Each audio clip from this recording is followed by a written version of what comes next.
without as much care to the written word and the spoken word as was the case that I can distinctly remember years ago. Now, perhaps other teachers have had a different experience, but I've watched this in my classes. And the usual answer that I get when I speak to my colleagues about this is, well, the problem's in the high schools. And then you talk to a poor high school. And it's around the school. And then he puts it on the poor grade school. So we have poor grade school, poor high school, poor college, poor university. Because we're always picking up where we left off, which is a little lower next year from where it was before. So that's why I've taught in various universities and so on and so on. I've always felt, what are we being educated for? To become glorified clerks? Well, that's what it turns out to be. Of course it is. Glorified businessmen or God knows what else. What for? I mean, if I have a son, that would be a tremendous problem for me. Fortunately, I haven't got it, but it would be a burning question to me. What am I to do with the children that I have? To send to all these schools where they are taught nothing but just how to read and write a book and how to memorize, and forget the whole field of life. That's taught about sex and reproduction, all that kind of stuff, but what? So I feel, sir, I mean, to me this is a tremendously important question, because I'm concerned with several schools in India, and in England there's one, we're going to form one here in California. It is a burning question. What is it that we are doing with our children? Making them into another robots or into other clever, cunning clerks? Great scientists who will invent this or that and then be ordinary, cheap little human beings?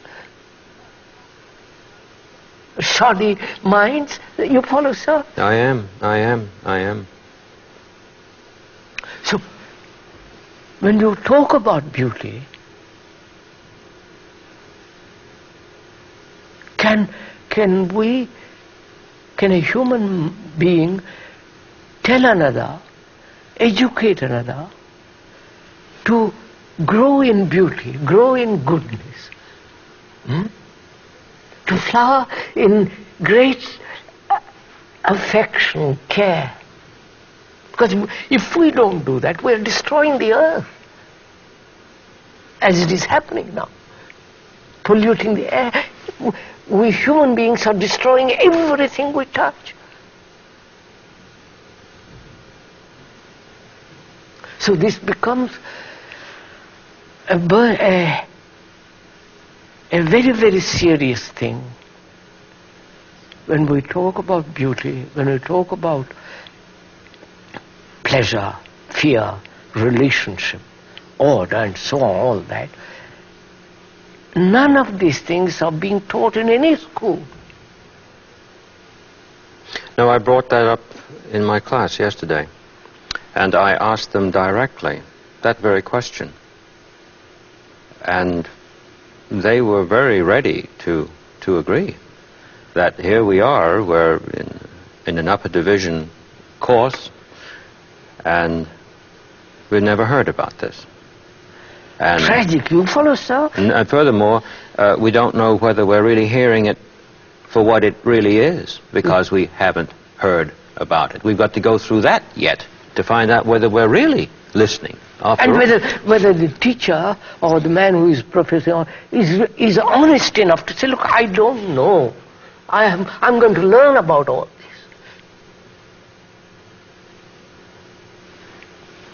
So, sir, that is why Western civilization, I'm not condemning it, I'm observing. Oh, no. Western civilization is mainly concerned with commercialism, consumerism, and a society that is immoral.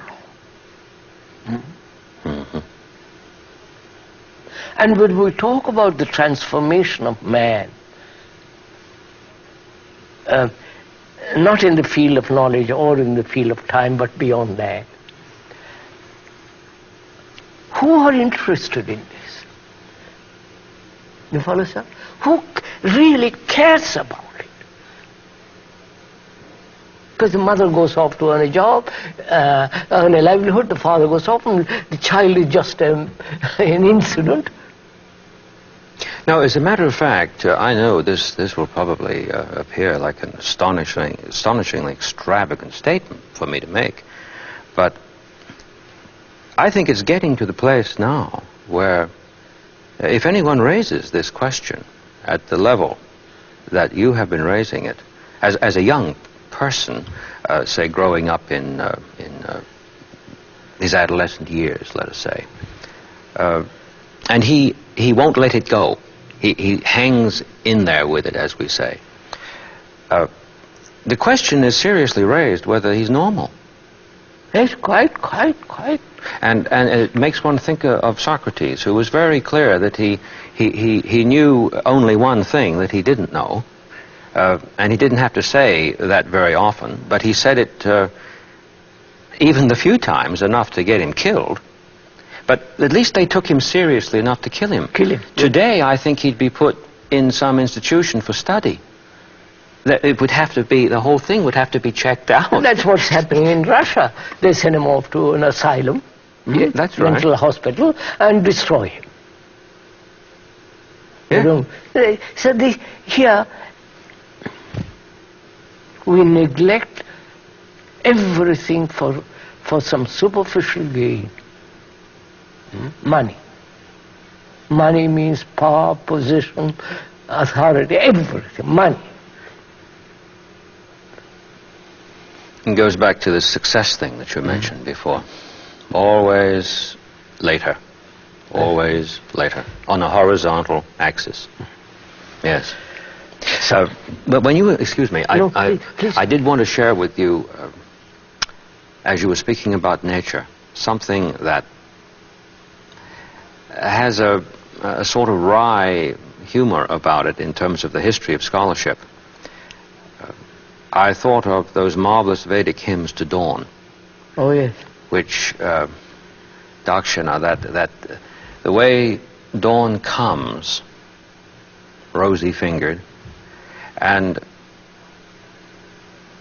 scholars have expressed surprise that the number of hymns to her are, by comparison, few, compared with some other gods. But the attention is drawn in the study not to the quality of the hymn as revealing how it is that there's such consummately beautiful cadences